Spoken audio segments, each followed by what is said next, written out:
How's it going, guys? So in today's Blender tutorial, we're going to be learning how to create this animation right here. It's really fun. I love making kinetic animations, and we're going to be doing that today. Now, before we get into that, I want to let you guys know that my November sale is still running. That's 25% off all of my products. So if you want to get my real-time materials add-on or my motion graphics course or my shading course, all of those are available for 25% off. Hit the link in the description. Be sure to use the code D3November on checkout. But with that being said, let's get into the tutorial. All right, so we are in Blender.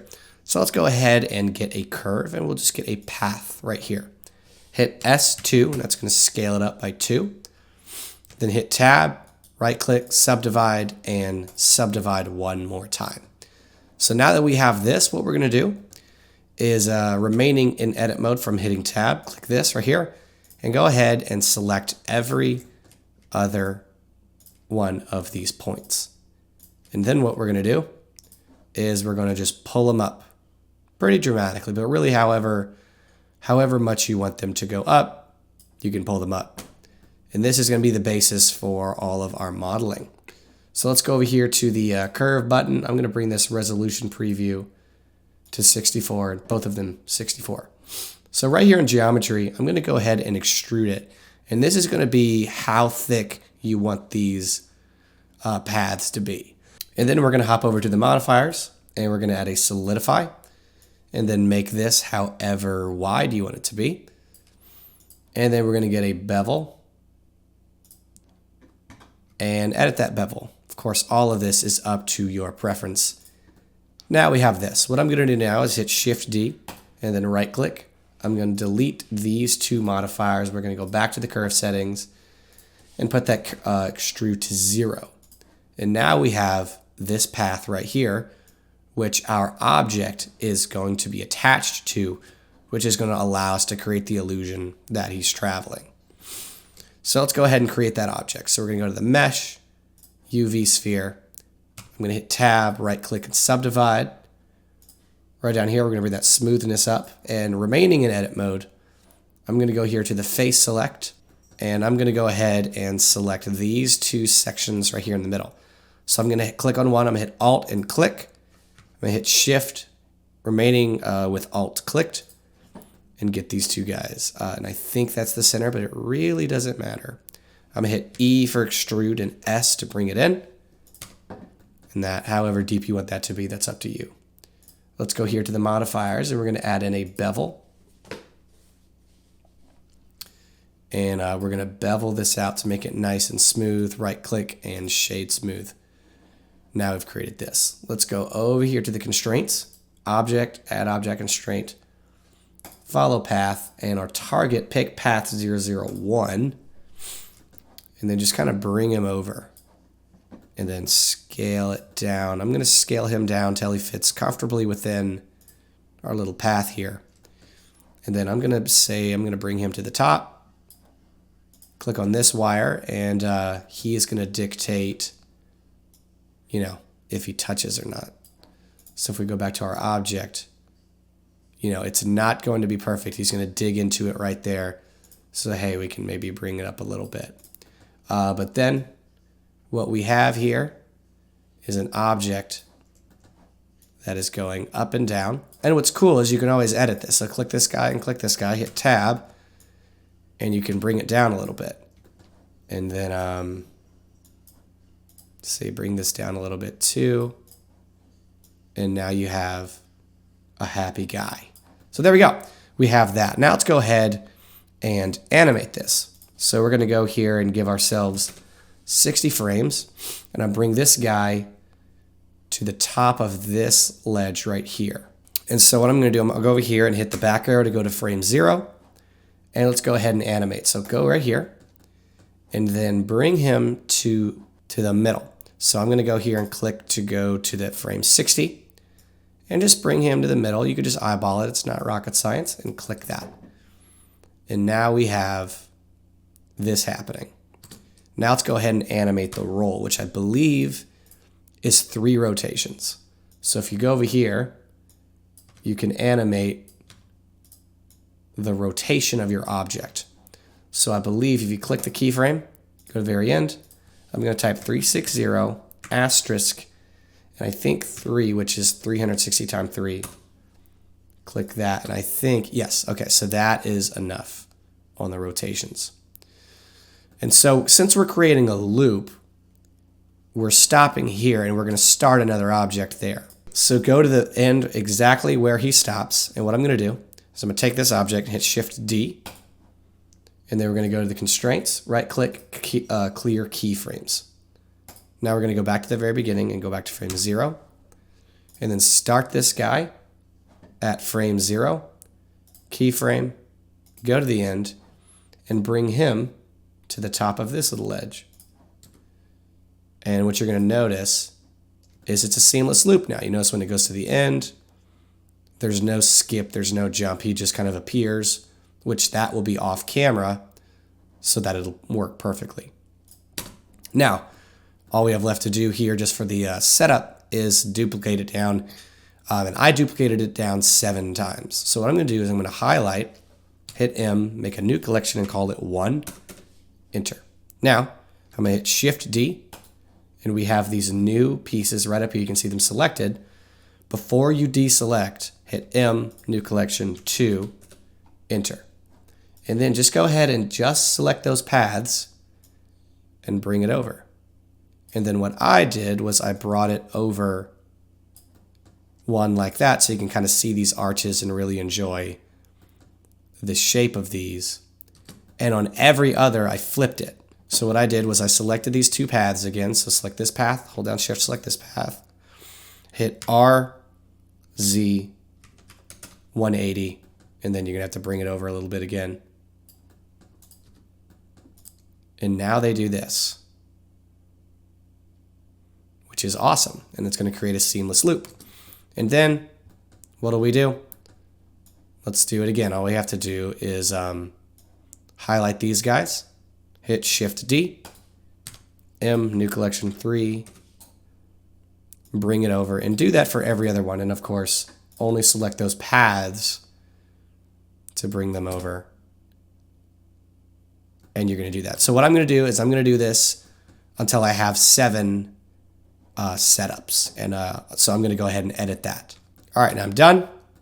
And now we have all of this nice and set up.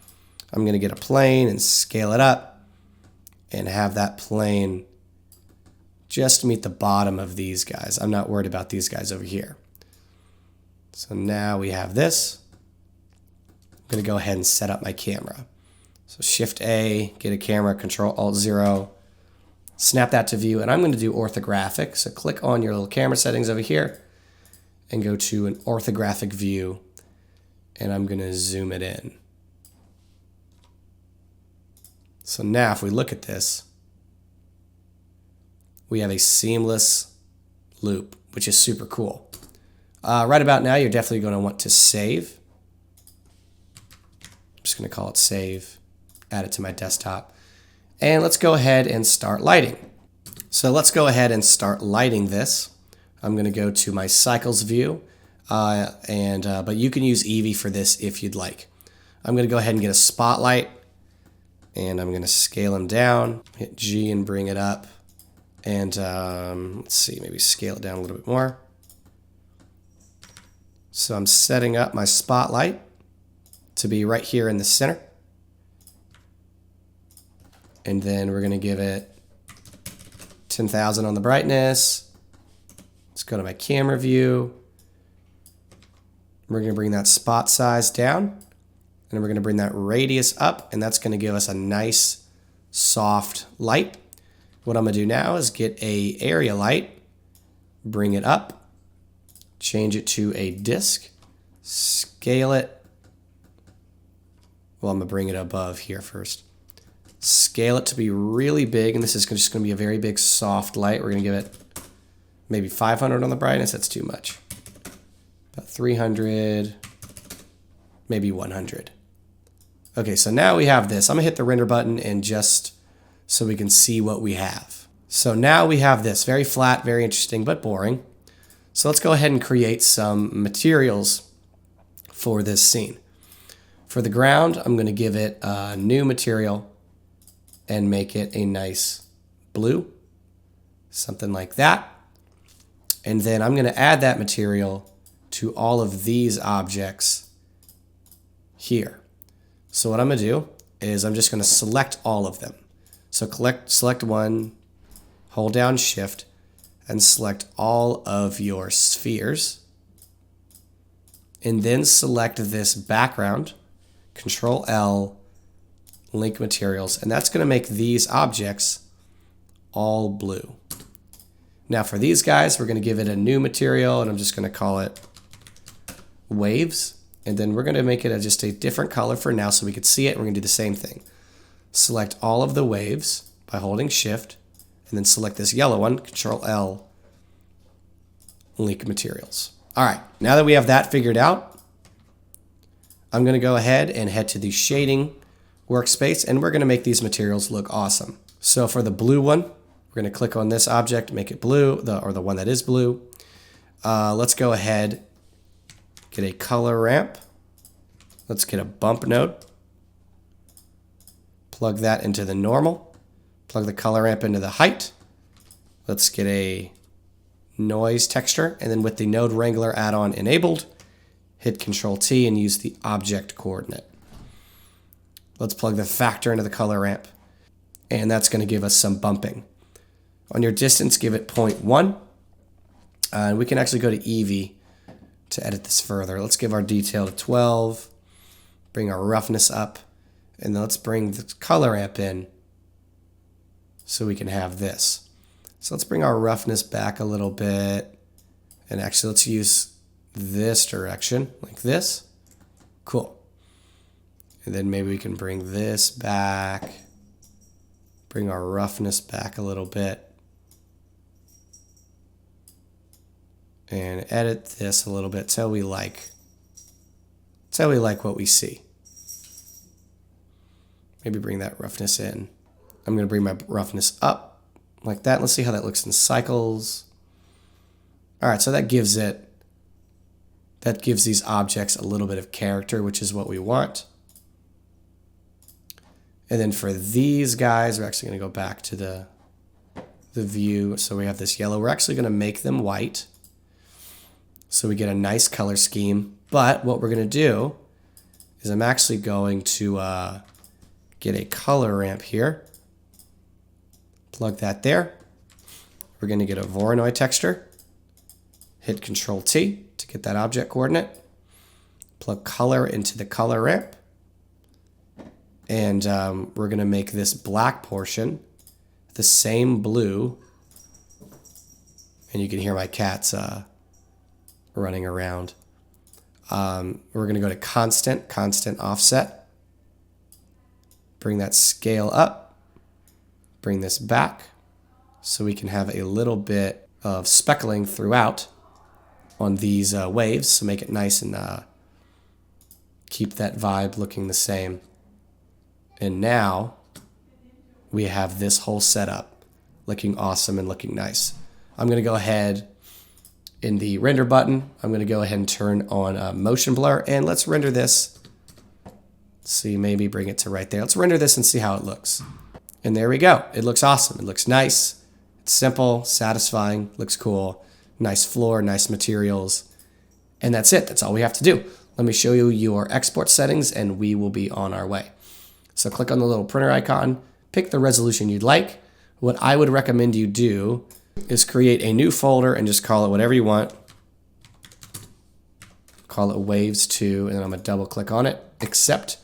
And I would do a PNG sequence. If you don't want to do a PNG sequence, you want Blender just to compile a video for you, you can go from PNG to FFmpeg video, encoding to MP4, output quality perceptually lossless, render animation. And when you're done, you're going to have a really cool animation that you can show anybody. So there you go. I hope you enjoyed this. Hope you learned some stuff. Don't forget, the November sale is still running. Use the code D3November. Check it out in the description, and I will see you in the next tutorial.